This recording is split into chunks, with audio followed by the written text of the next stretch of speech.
নিজের চুলের যত্ন না করলে কি হবে, তবে মেয়ের চুলে যত্ন করতে একদমই ত্রুটি রাখি না। সো হ্যালো এভরিওয়ান, আসসালামু আলাইকুম। আশা করি সবাই ভালো আছেন। আলহামদুলিল্লাহ, আপনাদের দোয়ায় আমি একটু একটু করে সুস্থ হচ্ছি।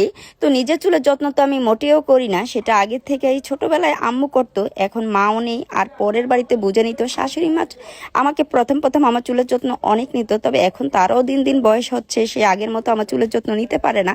যেতটুকু পারি আমি অতটুকুই নেই, তবে মেয়ের চুলের যত্ন নিতে আমি একদমই ভুলি না। আমার মেয়েটা খুবই জিদি, তবে মনটা একদমই নরম তার বাবার মতো। তার বাবাও খুব শান্ত শীতল মানুষ, তবে একবার যদি রেগে যায় তাহলে তার রাগ ভাঙাতে খুবই সময় লেগে যায়, তবে সে সহজে রাগে না। কি ভাবছেন আপনাদের তানহামণি খুব ভদ্রভাবে শান্ত শীতল ভাবে আমার সামনে বসে আছে আর আমি তেল দিয়ে দিচ্ছি? মোটেও না। সে কিন্তু তেল দেওয়ার আগে খুবই লাপালাপি আর কান্না করছিল, কিন্তু আমি দৌড়ে গিয়ে তাকে ধরে এনে আমার সামনে বসিয়েছি। এই যে এতগুলো বছর ধরে জয়েন্ট ফ্যামিলিতে থাকি, এটা যেমন আনন্দের, তেমনি মাঝে মধ্যে খুব দুঃখ লাগে যখন আমি আমার সন্তানকে শাসন করি কিংবা ধমক দেই, ঠিক তখনই তার দাদা দাদু এসে আমাকে তার চেয়ে বেশি শাসন করে যায়। সত্যি কথা বলতে প্রতিটা দাদা দাদুর কাছেই তার নাতি নাতনি খুবই আদরের হয়। কিছু কিছু ক্ষেত্রে দেখা যায় ছেলের বউ এবং ছেলে তাদের বাচ্চাদেরকে নিয়ে আলাদা থাকে, আবার মা বাবা আলাদা একটা জায়গায় থাকে। সেই ক্ষেত্রে তাদের শাসনটা যেমন বোঝা যায় না, তাদের ভালোবাসাটাও বোঝা যায় না। দাদা দাদুকে অনেক নাতি নাতনি আছেন চিনেও না, ভালোভাবে পরিচয় থাকে না। তবে আমরা যেহেতু জয়েন্ট ফ্যামিলিতে থাকি, আমাদের ক্ষেত্রে পুরোটাই উল্টো।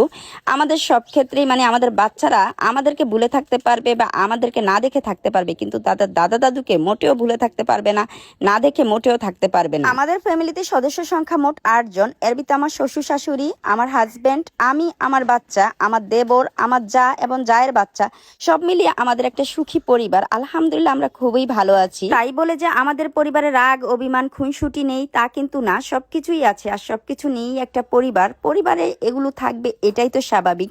সবকিছু মানিয়ে নিয়ে সামনে চলাটার নামই তো হচ্ছে একটা পরিবার। এতগুলো বছর যখন মানিয়ে নিতে নিতে আর মেনে চলতে চলতেই পুরো পরিবারটা আমাদের আপন হয়ে গিয়েছে, আমরা ভুলেও কখনো মনে করি না যে আমরা আলাদা হব। এটা ভাবতেও আমাদের অবাক লাগে। তেমনি আলহামদুলিল্লাহ, আমাদের দুইজনেরই 2টা বাচ্চা, তারাও ঠিক একে অপরের আত্মা। তারা কখনো ভুল করে কোথাও পরিচয় দেয় না যে আমরা চাচাতো ভাই বোন, তারা সব জায়গায় একটা পরিচয় দেয় যে আমরা আপন ভাই বোন। আর 2টা ভাই বোন খুবই মিশুক, দেখতেও খুবই ভালো লাগে। সব মিলিয়ে আমাদের এই জয়েন্ট ফ্যামিলিটা আপনাদের কেমন লাগে আমি জানি না, আশা করি ভালো লাগবে। যদিও সবাইকে আমি ভিডিওতে দেখাতে পারি না, যেহেতু পেজ আমার, আমি সবসময় কাজ করি, সবসময় আপনারা আমাকেই দেখতে পান। অনেক ভাইয়ারাও আপুরা মনে করেন আমি আমার হাজবেন্ড এবং বাচ্চা নিয়ে আমি একাই থাকি, এটা ভুল ধারণা। আজকে আমি ক্লিয়ার করে দিলাম, আমি আমার জয়েন্ট ফ্যামিলি নিয়েই থাকি এবং সবাইকে নিয়েই থাকি, শ্বশুর শাশুড়ি নিয়েই থাকি। আলহামদুলিল্লাহ, এটা আমার খুবই ভালো লাগে। যদিও আমার মেয়েটা ছোট, কিন্তু মাশাআল্লাহ তার চুলগুলো অনেকটাই লং। সে হয়তো বা আমার মতনই চুল পেয়েছে, এখনই তার মাঝে সমান চুল পড়ে। আমার মেয়ের এই চুলগুলো রাখার জন্য তার দাদা দাদুর সাথে আমার যে কতটা যুদ্ধ করতে হয়েছিল, কারণ তারা একদমই বাচ্চাদের চুল রাখতে পছন্দ করে না। তারা বলে সবসময় এত ছোটবেলায় চুল রাখতে হয় না,